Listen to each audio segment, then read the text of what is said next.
नमस्ते। आज हम भारत की आज़ादी की उस जबरदस्त कहानी में उतरेंगे जो पूरे 90 साल तक चली।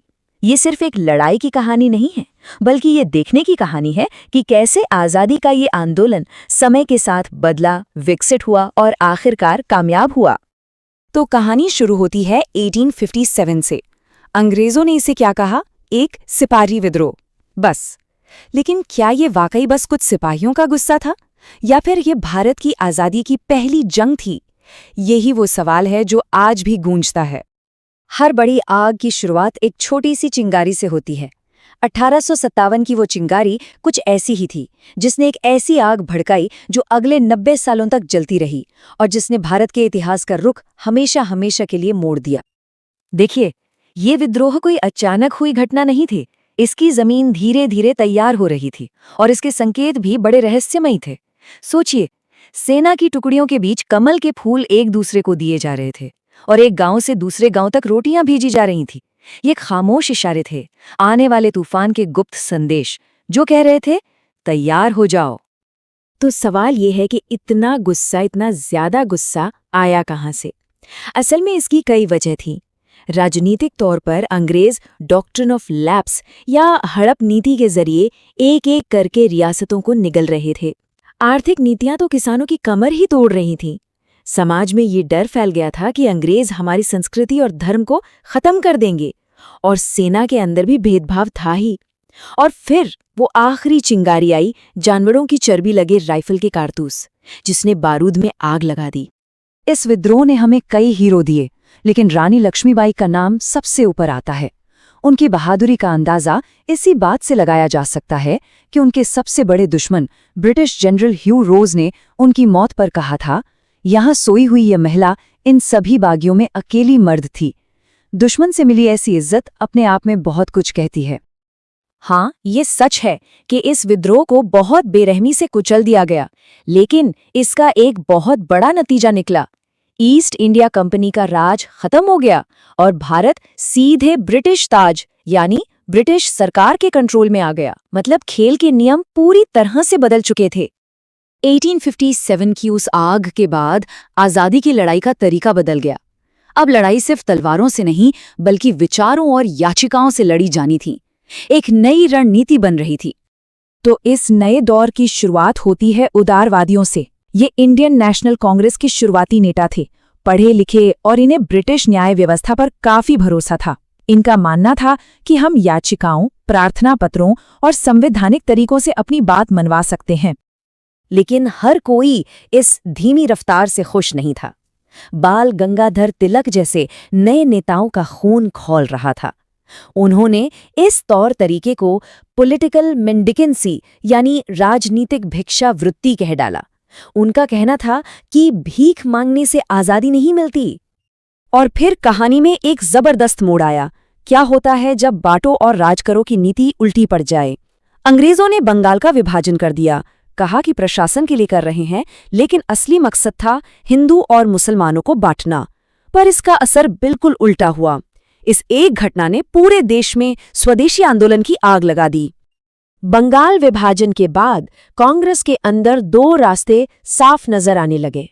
एक तरफ थे उदारवादी, जो अब भी धीरे धीरे सुधार चाहते थे, और दूसरी तरफ थे उग्रवादी, जो कहते थे कि अब हमें सुधार नहीं, स्वराज चाहिए, यानी अपना राज, और इसके लिए जनता को साथ लेकर आंदोलन करना होगा।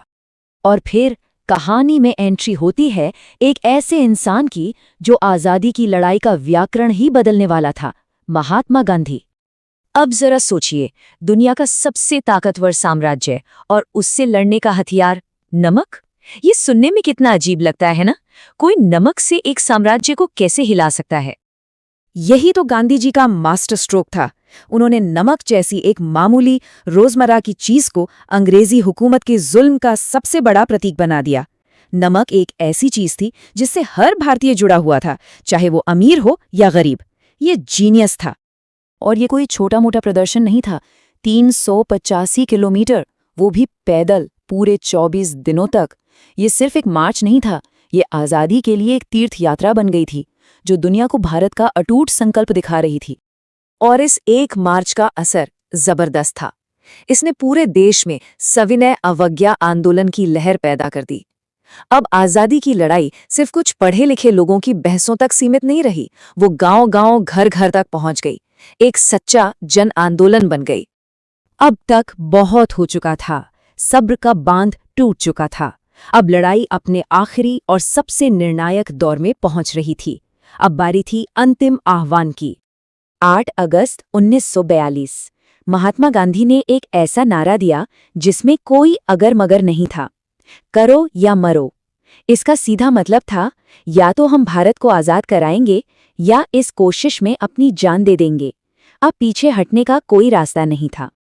अंग्रेजों का अगला कदम बहुत तेज था और बहुत बेरहम। उन्होंने ऑपरेशन जीरो आवर चलाया। उनका प्लान था कि आंदोलन शुरू होने से पहले ही उसके नेताओं को पकड़कर उसका सिर कुचल दिया जाए। रातों रात कांग्रेस के सभी बड़े नेताओं को गिरफ्तार कर लिया गया। लेकिन अंग्रेजों का ये दांव भी उल्टा पड़ गया। नेताओं के बिना जनता खुद नेता बन गई। ये एक ऐसी क्रांति थी जिसका कोई एक लीडर नहीं था। देश भर में लोग खुद ब खुद सड़कों पर उतर आए। एक अंडरग्राउंड मूवमेंट शुरू हो गया और उषा मेहता जैसी वीरांगनाओं ने खुफिया रेडियो चलाकर लोगों तक संदेश पहुंचाए। यहां तक कि कई इलाकों में लोगों ने अपनी समानांतर सरकारें तक बना ली। तो 90 सालों के इस लंबे और मुश्किल सफर के बाद हम कहाँ पहुंचे? इस असाधारण यात्रा ने हमें विरासत में क्या दिया है? चलिए देखते हैं। अगर हम इस पूरे सफर को देखें तो ये एक विचार के बदलने की कहानी है। ये 1857 की एक हिंसक चिंगारी से शुरू हुई, फिर 1885 में याचिकाओं के एक संगठित आंदोलन में बदली। 1905 आते आते इसने जनविरोध का एक क्रांतिकारी मोड़ लिया। 1930 में ये एक राष्ट्रव्यापी अहिंसक आंदोलन बन गया और आखिरकार 1942 में ये अंग्रेजों को बाहर निकालने की एक ऐसी मांग बन गई जिसे अब कोई रोक नहीं सकता था। 90 साल का लंबा संघर्ष, लगातार बदलने की क्षमता और कभी हार ना मानने का जज्बा। सवाल यही बचता है कि ट्रांसफॉर्मेशन और रेजिलियंस यानी परिवर्तन और लचीलेपन की ये विरासत आज की दुनिया में हमारे लिए क्या मायने रखती है? ये एक ऐसा सवाल है जिस पर हम सबको सोचना चाहिए।